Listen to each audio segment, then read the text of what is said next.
లక్షలాది మందికి మన తెలుగు మ్యాట్రిమోనీ ద్వారా వివాహాలు జరిగాయి. తెలుగు వారి నంబర్ 1 చాయిస్ తెలుగు మ్యాట్రిమోనీ.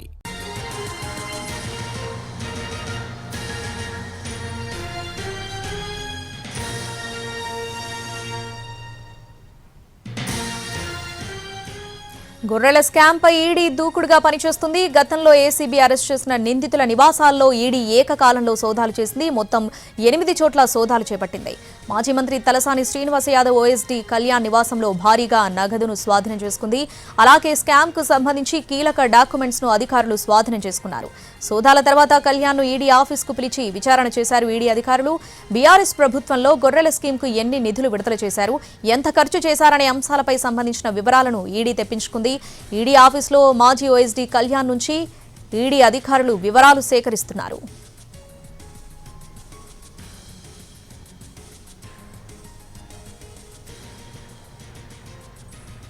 గొర్రెల స్కామ్ పై ఈడీ దూకుడుగా పనిచేస్తుంది. గతంలో ఏసీబీ అరెస్ట్ చేసిన నిందితుల నివాసాల్లో ఈడీ ఏకకాలంలో సోదాలు చేసింది.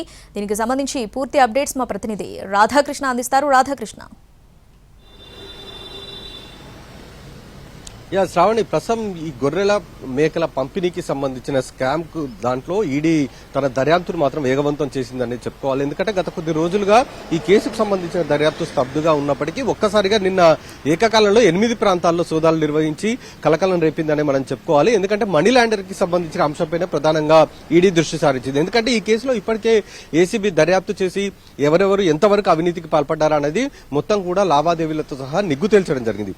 ముందుగా 2 కోట్ల రూపాయలకు సంబంధించిన అంటే స్కామ్ జరిగిందని భావించారు. కానీ ఏకంగా 700 కోట్ల రూపాయలకు కూడా వెళ్లినట్లు కూడా ఏసీబీ దర్యాప్తులో గుర్తించిన నేపథ్యం చోటు చేసుకోవడం జరిగింది. అలాగే మనీ లాండరింగ్ కి సంబంధించిన అంశం కూడా తెరపైకి రావడంతో ఈడీ ఈ కేసుని టేకప్ చేయడం జరిగింది. ఈసీఐఆర్ నమోదు చేసిన తర్వాత ఈడీ కూడా దర్యాప్తు చేయడం ప్రారంభించింది. అసలు గత ప్రభుత్వం ఈ పంపిణీకి, గొర్రెల మేకల పంపిణీకి అసలు ఎన్ని కోట్ల రూపాయలను వెచ్చించింది, ఆ కోట్ల రూపాయలు అంటే బడ్జెట్ లో ఎంతవరకు వీళ్ళు వెచ్చించారో వాటిని దారి మళ్లించారా, లేకపోతే నిజంగానే ఎవరైతే గొర్రెల మేకల నుంచి యజమానుల నుంచి గొర్రెలు కొనుగోలు చేశారో వాళ్లకు చేరవేశారో అన్న దానికి సంబంధించి పూర్తి స్థాయిలో ఈడీ మొత్తం ఆధారాలను సేకరించడం జరిగింది.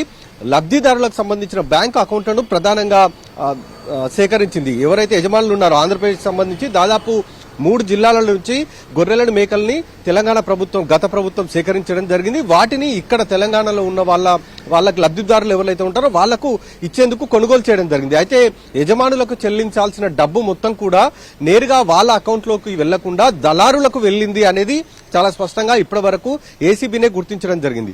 దానిపైన ఇప్పుడు ఈడీ ఆ వివరాలన్నీ సేకరించిన తర్వాత అసలు ఈ దళారులు ఎవరు, ఎందుకు వీళ్ళు మధ్యలో రావడం జరిగింది, అలాగే ఇతర రాష్ట్రాల వరకు ఏ విధంగా ఈ నగదు మొత్తం కూడా ట్రాన్సాక్షన్ జరిగింది అన్న దానికి సంబంధించి వివరాలు సేకరించింది. దీంతో పాటుగా అసలు ప్రభుత్వం వెచ్చించిన కోట్ల రూపాయల నగదు అంటే సుమారు ఒక 10 కోట్ల రూపాయలు వెచ్చించి ఉంటే కేవలం 10 కోట్ల వరకే నగదు లావాదేవీలు జరిగాయా, ఇంకా అంతకంటే ఎక్కువ మోతాదులో జరిగాయా అన్న దానికి సంబంధించిన వివరాలని ఈడీ సేకరించింది. దానికి అనుగుణంగానే నిన్న ఓఎస్డీ కళ్యాణ్ ని ఇంట్లో విచారించిన తర్వాత కొంత నగదుతో పాటుగా కొన్ని డాక్యుమెంట్స్, ఈ గొర్రెల మేకల పంపిణీకి సంబంధించిన దాంట్లో కొన్ని కీలకమైన పత్రాలను కూడా సేకరించడం జరిగింది. వాటినన్నింటిని కూడా స్వాధీనం చేసుకుని కళ్యాణ్ ని నేరుగా ఈడీ కార్యాలయానికి తీసుకుని వచ్చి నిన్న రాత్రి వరకు కూడా అతన్ని విచారించడం జరిగింది.